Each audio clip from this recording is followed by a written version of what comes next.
May I come in? Yes, please come in.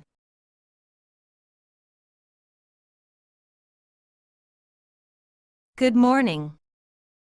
Good morning. Tell us about your experience as a makeup artist. I have been doing makeup for 2 years after completing a 1-year diploma in hair and makeup artistry from Boost Institute. During this period, I observed and assisted senior professionals in their projects. I have also undertaken several solo projects after completing my course, most of them involving bridal makeup and attire. Where do you see yourself in the next 5 years? I was always keen on working in the entertainment industry as a makeup artist for actors, singers, and other celebrities in the industry. I believe working here as a makeup artist can provide me with exposure and help me upskill myself to be successful in the industry. Working with the experts here can also help me grow my clientele and enhance my and the company's reputation subsequently. Tell me about a stressful situation you had at work. How did you cope? Recently, a client asked me to do her hair and makeup for her wedding within a brief span of time. Usually, I require between 3 to 4 hours for the entire process, but she requested I complete her makeup within 2 hours.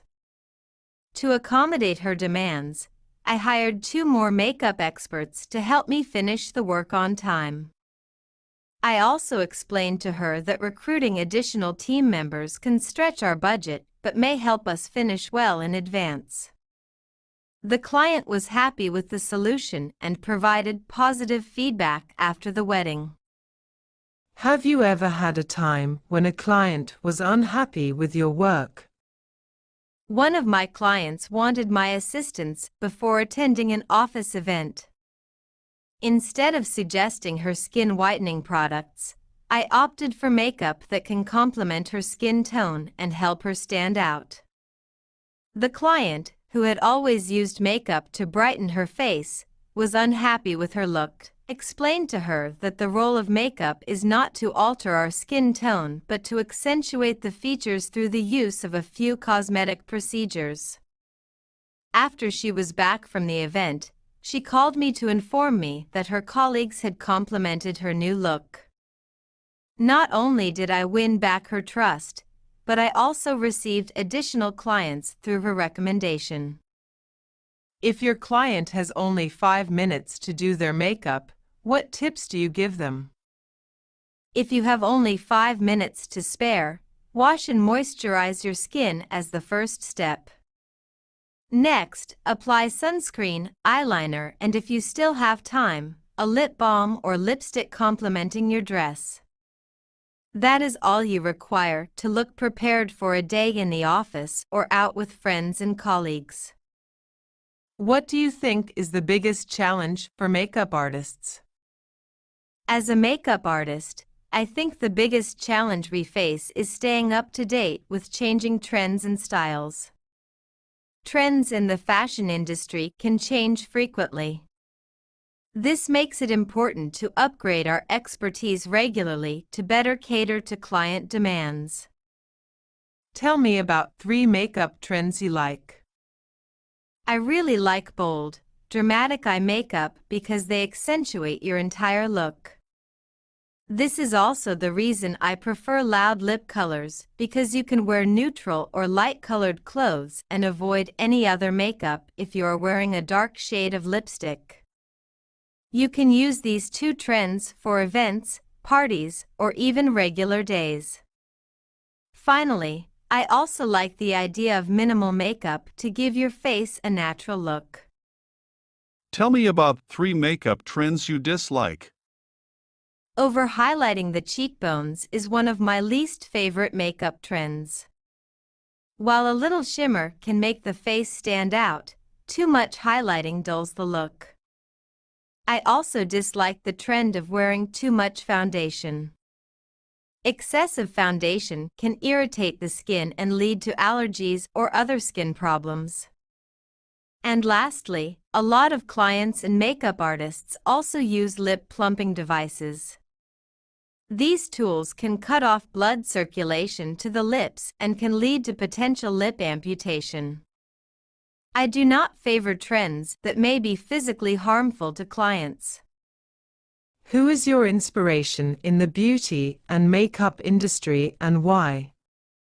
As beauty and makeup are skin deep, I admire yesteryear actresses for not only their subtle makeup but also the way they carried themselves. This includes women like Audrey Hepburn, Vahida Rahman, and Grace Kelly.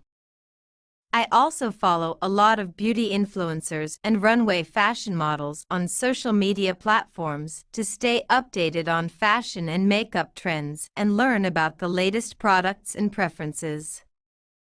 What are your views about skin whitening products? Skin whitening products are currently facing a lot of criticism. This is because a lot of customers avoid artificial treatments to lighten their skin tone. I, too, oppose the use of skin whitening products as a lot of them have mercury that is toxic for the skin and may cause severe skin issues. How do you prepare different skin types before applying makeup? For oily skin, I start with a mattifying primer to control shine. For dry skin, I ensure the skin is well moisturized and use a hydrating primer. It's all about creating a balanced base. If a customer asked you what's the most suitable foundation tone for them, how would you help? I would first determine their undertone, warm, cool, or neutral. Then, I would swatch a few shades on their jawline to see which one blends seamlessly with their neck and face. Imagine a customer asked you for a makeup style that was unsuitable for them. How do you handle it? I would listen to their preferences and then suggest a modified version that incorporates their ideas but is more flattering for their features. What would be the effect of analogous or complementary colors in makeup? Analogous colors create a harmonious and cohesive look, as they're next to each other on the color wheel.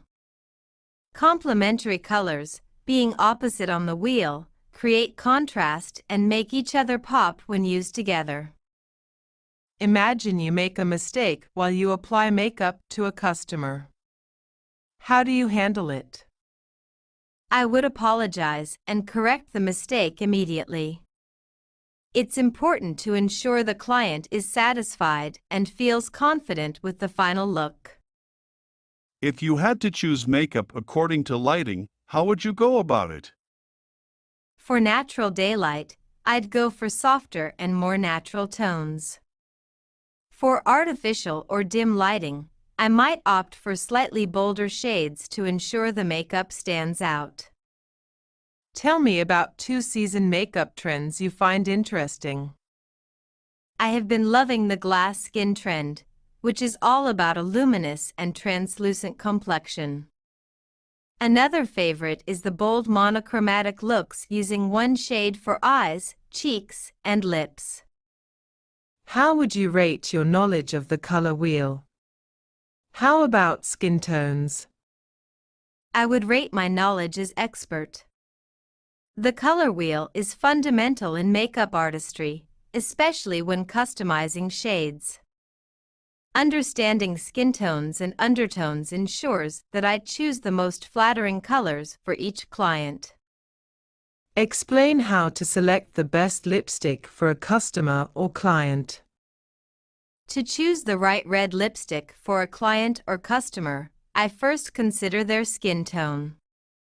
I opt for red tones with a bit of a blue tint for fair-skinned clients, and I use warmer red tones with a hint of orange for olive-skinned clients. Explain how you would advise a young girl going for a look that's both trendy and parent-approved. For young girls, it's important to balance a natural look with some fun color. I usually opt for fun eyeliner colors or bright lips. Basically, if I opt for heavier eye makeup, I choose a more nude, muted or light pink lip shade. If I do a bright lip, I choose neutral or lighter eyeliner or eyeshadow colors.